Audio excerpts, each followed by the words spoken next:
مين اللي هيبدا الاول؟ انا طبعا. ليه؟ انا رقم واحد. لا رقم واحد هنا في لا. الثلاثه دول. ليه هتبقى لنا رقم ليه واحد؟ ليه ليه؟ إيه؟ ليه مش انت اقصرنا وانت اصغرنا. لا مش هقصر. لا انت اقصرنا، ده نور اطول منك. نور اقصر. بص انت اقصرنا لا، طول مش الكلام واصغرنا عمرا. لا اصغركم عمرا ايه؟ نور اكبر واحد فينا وانا اكبر منك وانت ايوه انت عايز بقى أيوة، تبدا بقى لا شاطر، مؤاخذه شاطر. يعني مش ابدا يا فاهم. نور.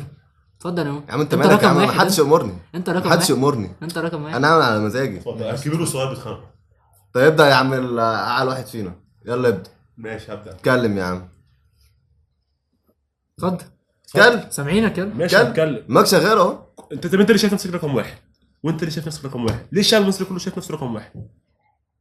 بص يعني ليها كذا حاجه. سيكت وطى صوته بقى، سمعني سمعني. قول يا نور. والله ليها كذا حاجه.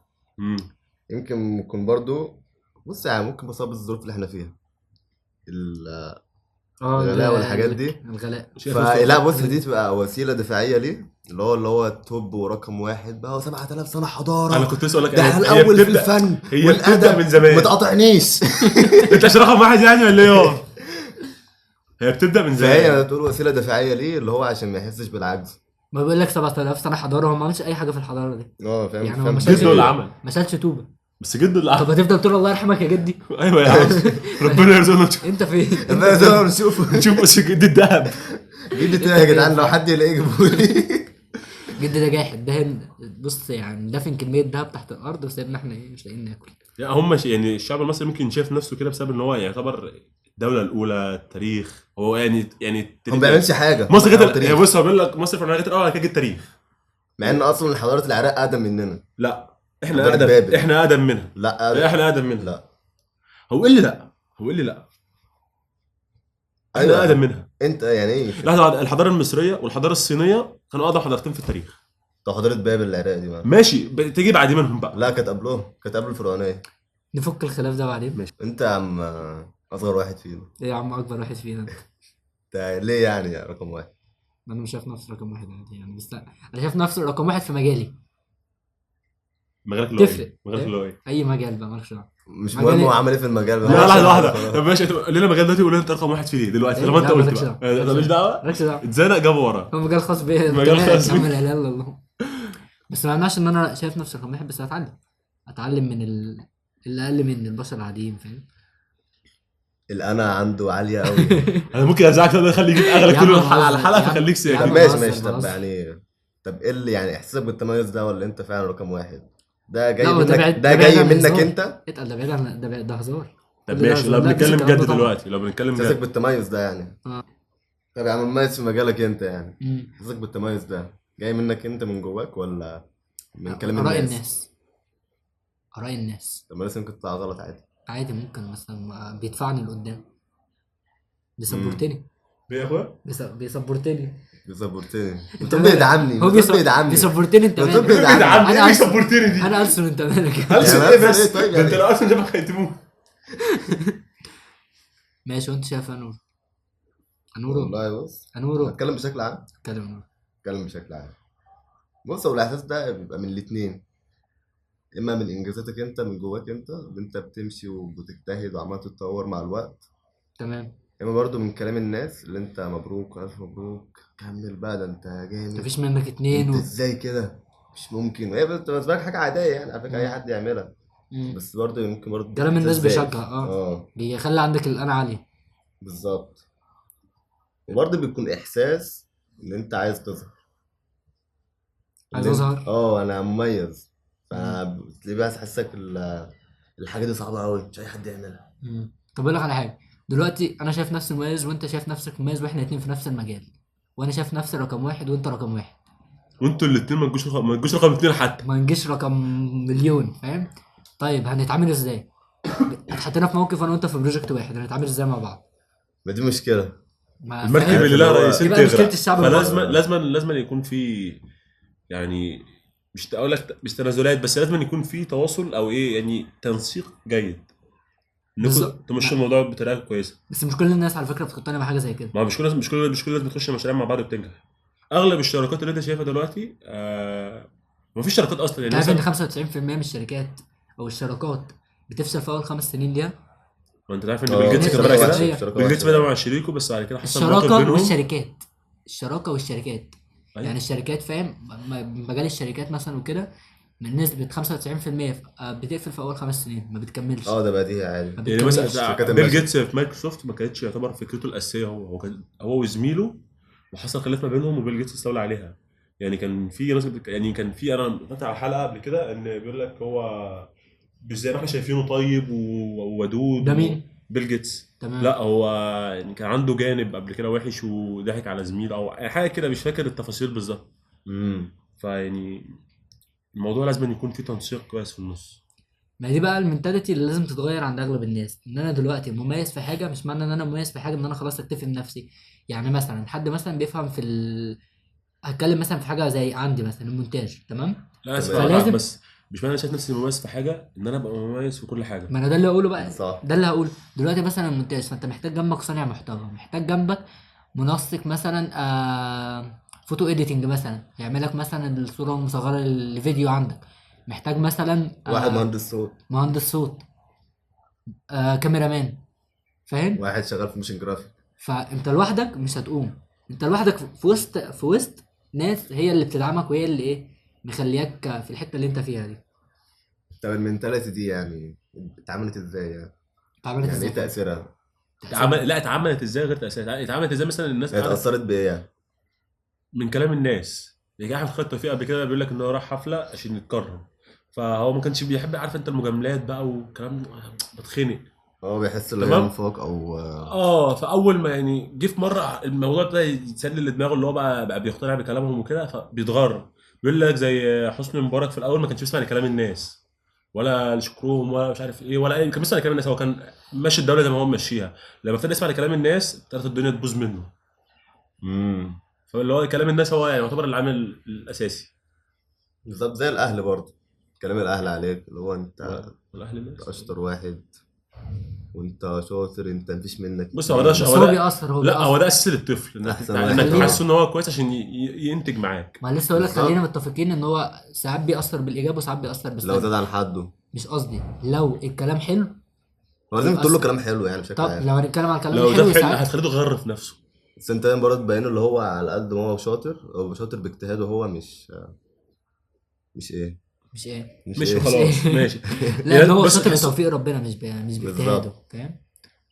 ده حاجه هتربي عنده فكره ايه اللي هو نقدر نقول ان هو عارف ان انا في الحته دي وكويس في الحته دي، ربنا هو ده اللي كرمني. توفيق ربنا هو اللي كرمني انت فيها، مش عشان انا شاطر وما فيش مني اتنين واستثنائي وما جيتش ومش هاجي والكلام ده كله، فاهم.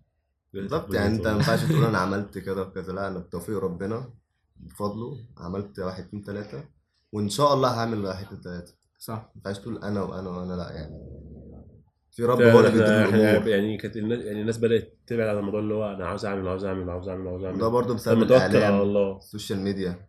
السوشيال ميديا طبعا اه انت بتشوف دلوقتي واحد قدامك مستقل وشايف نفسه ان هو رقم واحد في كل حاجه، وان هو نجح من التداول وسافر الامارات وعايش في فيلا، انت فاهم. عارف هو انت لو اصلا شفت، بيبقى بيتصور بالفيلا دي ومأجرها اه ساعه بس يعني يتصور مش بيها. مأجر يا عم، انت اكيد بتاعت حد ما يعرفوش، انت هو قاعد عارف يتصور ايجار بيها وكده. الفيلا في يوم في الامارات بكام؟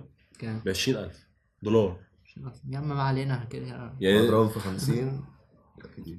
ب 100,000 في اليوم يعني. المهم يعني فاهم، فانت بتشوف ده الصور ايجار. بتشوف الصور في اليوم. الله يتفق انت هو خلاص يعني انتوا لا انا بتكلم، انتوا معاكم اقول لك تقدروا في انت بتتكلم البطولة. على النقطه دي برضك ان الواحد بيشوف الناس على على الفيسبوك واللي هو ايه بينجحوا كل شويه. يعني مثلا بتلاقي شباب كتير اول يومين دول مستقله بقى ماديا ومش عارف يكسب اول مليون واول ايه.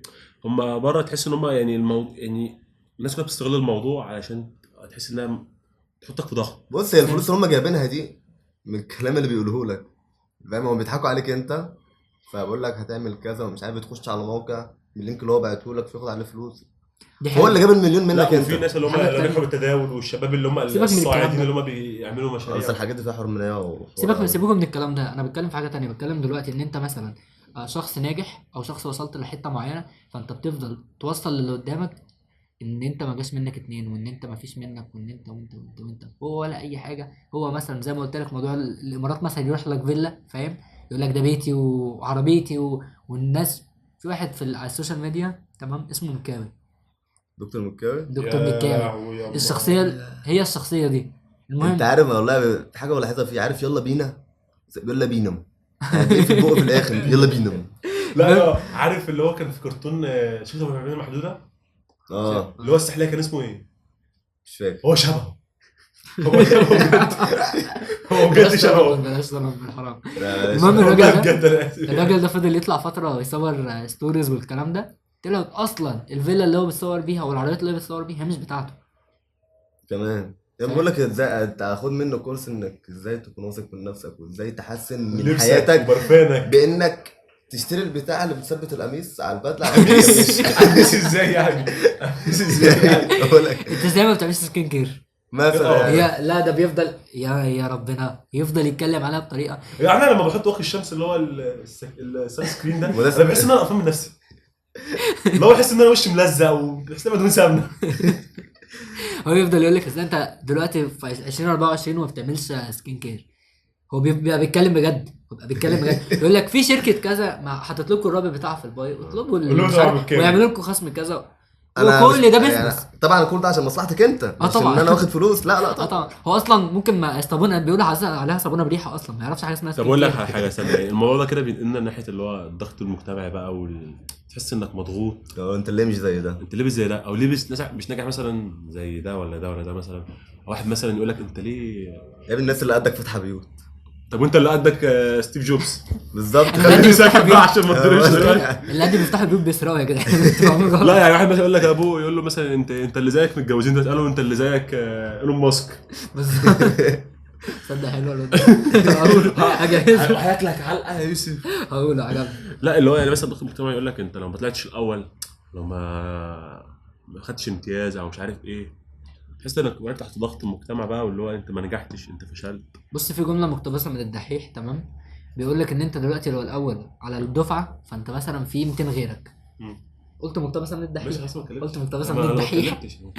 في لو الاول على الكليه فاهم، فانت في اوائل على الكليات غيرك، الاول على الجامعه في جامعات غيرك، الاول على مصر كلها في بلاد غيرك. في 100 مليون واحد زيك 8 مليار. لو انت الاول على مليار فانت في 8 غيرك او 9 غيرك. بالظبط. فاهم عايز واحد بقى له كل انت الدحيح من الاخر فاهم. فانت ما جيتش خالص، فهو يفضل ضغطك ويعني.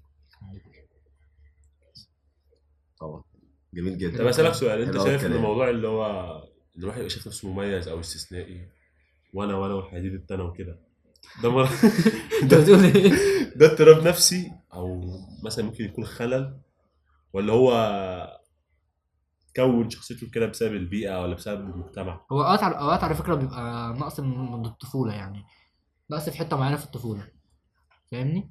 يعني مثلا اوقات الطفوله مثلا بتحس انك ما بتحظاش بالاهتمام الكامل، فانت لما بتكبر ولما بتطلع بتحس انك ايه، لا انا عايز اظهر. بالظبط. لا انا ساعات بيجيلك موجود. بقى جنون العظمه. انتوا ايه يا جدعان؟ انتوا مين يا انتوا؟ جدعان ده أنا لسه معدي الطريق لوحدي. انا نور الدين. نور الدين عشان نضرب. عادي مش كده. كمل صح. راجل بيذاكر. ما اتكلمتش. كنت هلبس ما اتكلمتش. ماشي انت طفل مميز على فكره ايه؟ كنت طفل مميز طفل مميز. اه مميز قال لك مميز. مميز اه عشان طفل بقى طيب. على الكرسي. ماشي اتفضل. كمل انا كنت بتقول ايه كنا فين؟ لما قلت اللي هو طفل بقى والتربيه فمحدش التربيه بتاثر في حاجه زي كده جدا. اللي هو بجد عارف اللي هو مثلا لما تكون رسمت رسمه فتوريها مثلا لحد من القرف ده لا اقول لك لا يكون بس مركز في التليفون.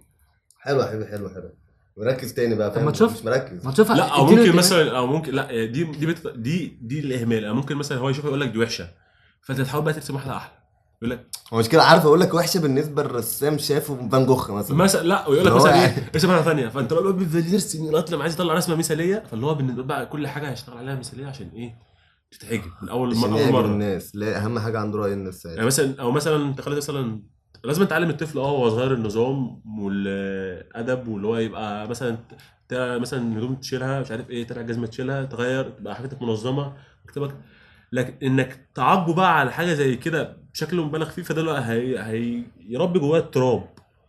طب انا في نظريه سمعت عنها كانوا بيقولوا عليها اسمها تقريبا حد اللي هي اوبسيسيف كومبلسيف بيرسوناليتي ديس اوردر اللي هي الاو سي دي بي. الاو سي دي بي ايوه.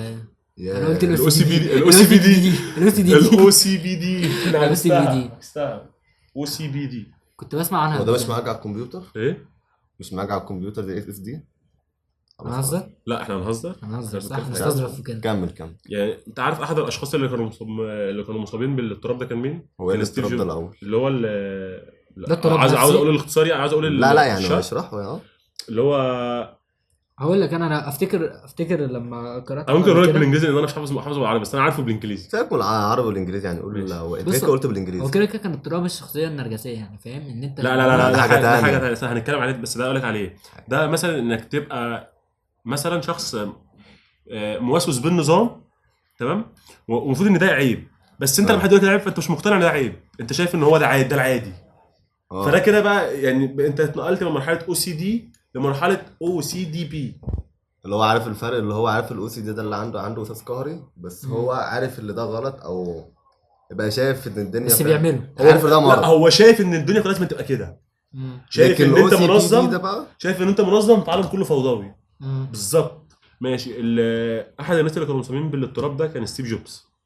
اللي هو كان يعني هو كان شايف ان اقول لك على موقف حصل معاه هو ومدير التنفيذي لشركه جوجل. هو بعت له رساله قال له في كارثه، فقال له في ايه؟ فرئيس التنفيذي لجوجل بقى خد، قال ده هيلغوا التعاقد ومش عارف ايه وهيشيلوا جوجل مابس وبتاع. فالشعبيه كانت ايه؟ فلما فتح الرساله لقى ان هو كاتب ان كلمه جوجل الاو اللي هي في النص لونها اصفر غامق. مش بهزر والله. وقال له عاوز اصفر فاتح بجد. هو يعني هو كلمه بجد، قال له كده، بعت له مسج، قال له ايه؟ قال له بعت له ميل، قال له لا في مشكله. فقال له ايه المشكله؟ فبيفتح بقى هو خايف بقى اللي هو التعاقد يتلغي اكيد كده. في فقال له مشكلة في العرق الاو ولا اللي هي في كلمه جوجل اللي في النص، اللي هي الثانيه مش الاولانيه، الثانيه لونها اصفر غامق. عارف اللي هو غطيها يا ستيف. غطيها يا ستيف. حرفيا اللي هو يعني بجد، يعني هو وصل لمرحله انت ممكن تخنق الناس اللي حواليه. ساعتها انت مثلا شايف ان انت الوحيد اللي نضيف والباقي كله لازم يمشي على مزاجك، انت الصح. ومش مقتنع ان انت كده غلط. لا انت كده صح. يعني لو حد قال لك انت كده غلط انت فاكر لا انت اللي غلط، انا صح. انت تمشي على مزاج، انا على نظام انا. يعني ده اعلى من المرحله اللي هي بتاعت الOCD. ده يعني ده كانت ليفل الوحش. ياه موضوع كبير. طب انت شايف أوي. نفسك من الناس دي؟ لا الحمد لله. طب سيبك من الOCDP، انت من العادي؟ حتى من الOCD العادي؟ على فكره حتى لو عندك هتنكر كده. على بس فكرة حد يقول انت صح. بس بالظبط. لا انا ممكن على فكره انا ممكن اعترف مثلا ان انا موسوس جدا في ان انا احافظ على حاجتي، ان انا ما اخليش الورقه تتني نص ثانيه، ان انا مثلا هي فظيع في الموضوع لا, ده لا مثلا لا اشتري كتاب مستفز. بجد. انت متخيل على فكره انا وابن خالي عندي نفس اللقطه، راح اشتري كتاب في مره فلاقي الجلده متنيه، بعد ما اروح اما راجع رجع لي الراجل الكتاب. لا ما هو مش الدرجه دي برضه. لا والله على فكره انا بحب، على فكره مثلا لما انت تديك الكتاب وليك تتنيه اتعصب، احس انه ايه يا عم ما بيخليش تسند على الشنطه بتاعته. حاسس ان فيها اثار. والله طب بجد. طبقها، طب فيها طب اثار. طبقها. هتطبق حد يطبق شنطه جلده هتطبق. لا يا عم لا يعني لما غريب. فاهم يا عم ليه ده؟ اصدق على طول بقول له انت بني ادم مريض كده، انا عرفت هو بني ادم مريض بايه. بس هو مش مريض. بس لا والله على طول كل لا ما مش تعمل مريض. كده، كل ما تعمل كده اقول لك ده ما هو بني مريض ادم ملوش على مريض. نفسه مريض. لفت لا انا بحب الموضوع الحاجات تبقى منظمه، بس اللي هو يعني صدق صح. ما اعرفش اذاكر غير لما يكون المكتب متروق. يعني لو في انا عندنا ما بحبش ابقى المكتب. يا نهار ابيض. لا ده عادي يعني، بس قهر عادي. طب ماشي يعني. بس برضو الحاجه دي برضو بيكون تاثيرها بسبب المجتمع، ان المجتمع بيشجعك على كده، بيشجعك ان انت تبقى ايه؟ تبقى لوحدك، النجاح فردي. ازاي مع انه اسمه مجتمع؟ نعم. اسمه مجتمع اللي هو يعني لازم الناس كلها تكون مع بس بعض. ليه اراء ما المفروض يكون كله اراء على بعض، بس بسبب اللي هو بيظهره ان انت المفروض تبقى تعرف لوحدك. ان المجتمع الصيني من انجح المجتمعات ومن انجح الصناعات بسبب بس فكره العمل الجماعي. تيم دول وورك عندهم. بنوا محطه قطر في 48 ساعه. انا بقول لك العمل الجماعي عندهم رهيب، عكس هنا الشعب المصري ساعات بيتخلف في حاجات لانه بس هو شايف ان هو نفسه ان هو رقم واحد في الحاجه اللي هيعملها دي، او ان انا ما يشاركنيش البني ادم مش هدي راس عليا، ده مش ده هدي بني راس ادم عليا. حمار. بالظبط. وده بيشجعك، هو بيقارنك، يعني مثلا قريبك نجح في الحته دي، اشمعنى انت مش زيه؟ طب ما انا انجح في حته تنجحوا تانية. انتوا الاثنين مع بعض ما بالظبط لا انجح أنا في حتة حته وحتة. تانية. انجح في حتة مثلا، يعني تانية. حتى لو في نفس الحته اتعاونوا مع بعض وانجحوا مع بعض، يعني مش هيثبت نفسه. يعني صح. في نزعه التنافس دي عاليه قوي عندنا. بتبان اكتر في الفتره الدراسيه. يعني مثلا دلوقتي قريبتك مثلا جابت امتياز وانت جبت جيد جدا، طب انت ازاي يعني؟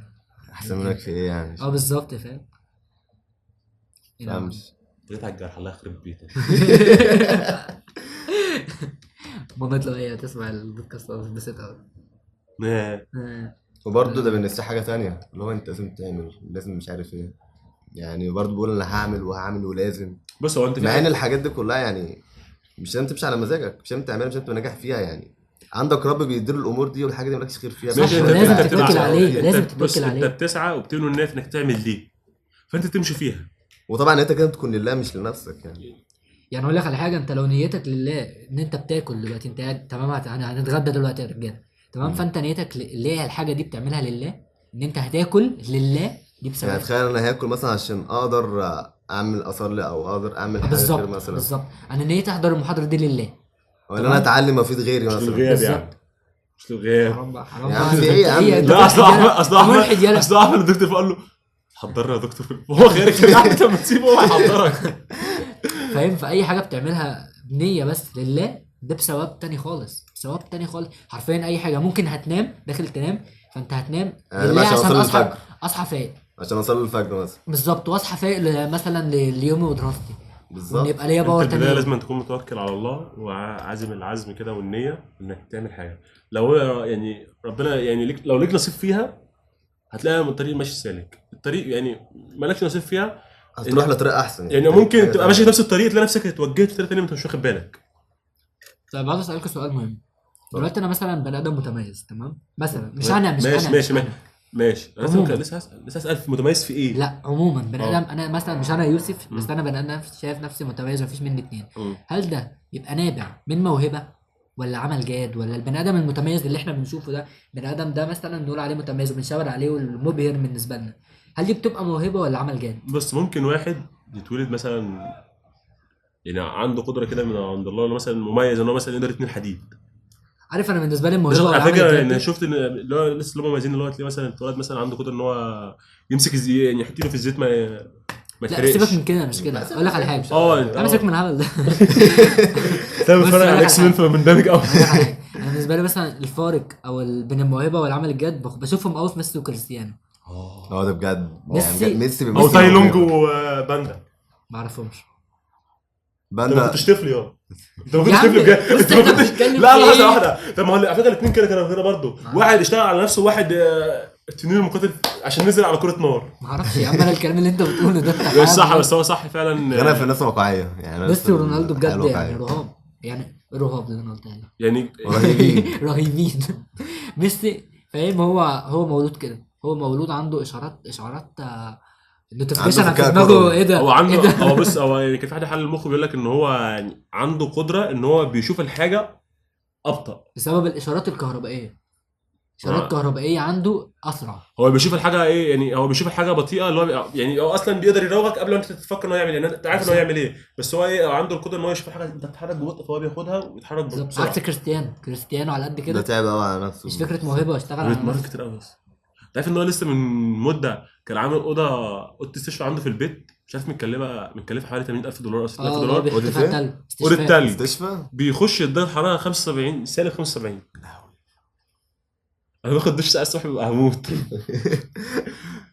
لا يعني فعلا. وكان برضو في مش عارف الموهبه مثلا اللي هو بيتهوفن في الصوت في المزيكا. ده يعني هو عمل كم 9 مقطوعات 9 اه، ومش اخر عارف. مقطوعة كانت طرش خالص.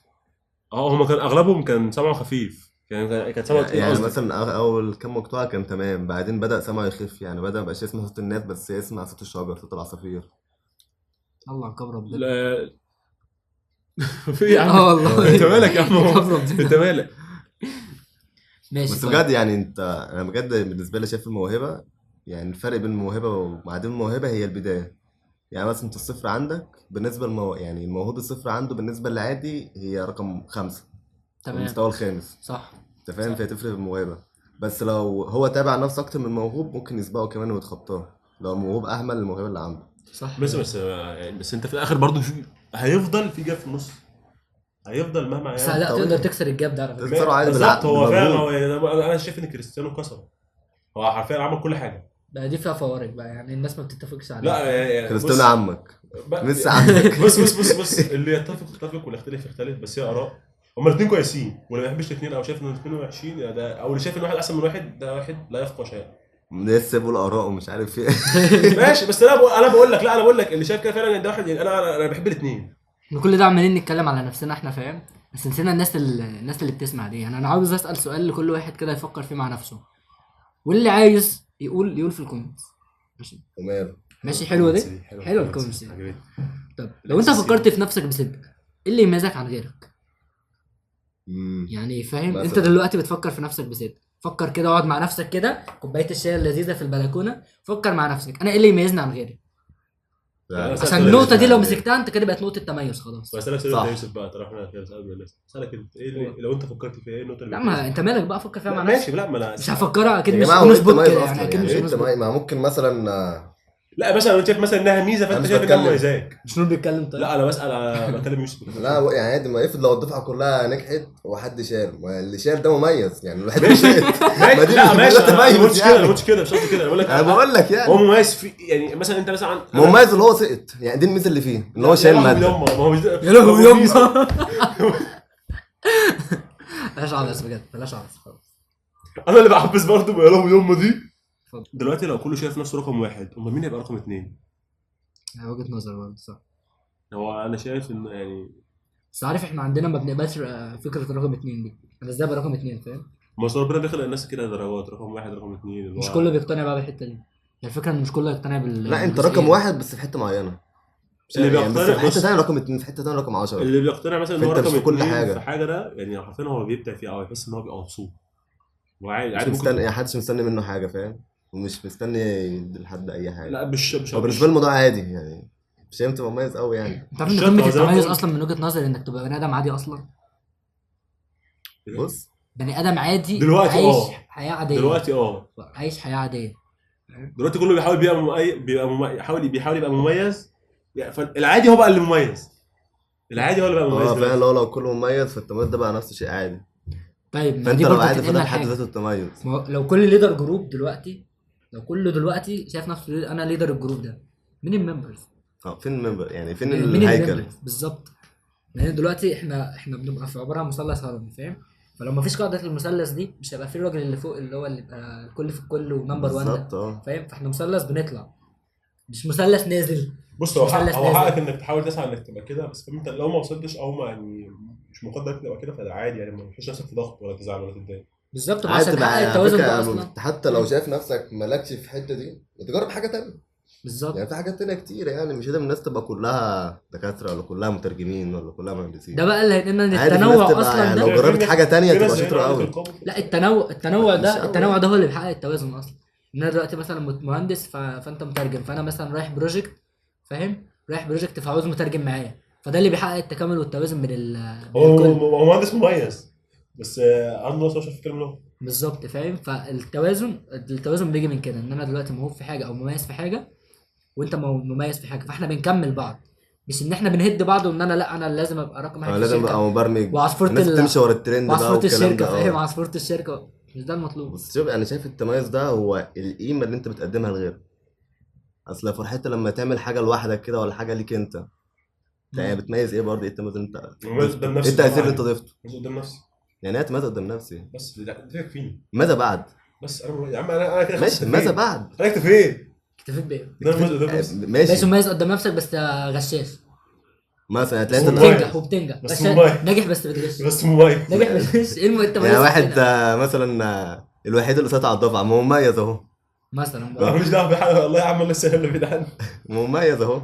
والله احنا كلنا مميزين، كلنا ايه، كلنا قادرين نقدم، بس هي فكره ايه الشعله اللي بتبقى في الاول دي، انت ابدا واسعى وربنا. بس برضه عايز عشان اقول نص حاجه، بيقفلوا. واعمل مش سبسكرايب، نقول اي حاجه، اعمل نقول سبسكرايب، اي حاجه، نعمل سبسكرايب الاول، حاجة نعمل حلوة دي، ساعه سبسكرايب ساعه ونص بيقفلوا. بالظبط كده. زي انت اللي ده انت حليتها يعني فيها. صدق يلغوا ده السبسكرايب انت ابو للالسن. العروسه قوي فاهم، ابو يلغوا العروسه السبسكرايب جدا. للالسن دي. بس قول فعلا أنا. لو عايز اقول حاجه، عايز اقول ان انت مش استثناء ولا مميز فده عادي. ولا عمرك هتكون مميز. اللي فعلا بيميز حد على التاني هي الحاجه اللي انت، العمل اللي انت بتقدمه والمجهود اللي بتبذله والهدف اللي انت بتسعى ليه. حتى الناس اللي مش بتبقى مميزه بوجودها، يعني البني ادم نور مميز جدا عشان موجود. بس مثلا مفيش، فاهم؟ لكن لا حد مميز بالهوا عليك. تلاقي حد مميز بالحاجه اللي هو بيعملها او الحاجه اللي هو يعملها، مثلا اللي هو الدكتور فلان، المترجم فلان، المخترع كذا، صاحب شركه كذا، محدش بيبقى مميز بوجوده كده مثلا. صح. اللي انت تعمله وجودك خليك مميز فيه. تميزك بعملك السابقه. بالظبط. يلا يلا شكرا. تعمل سبسكرايب ولايك، اشترك في القناه وبص على المصادر. خد على فراغ الحلقه اللي فاتت مفيش مصادر كده يعني. يلا مع السلامه. كوهيري. سلام.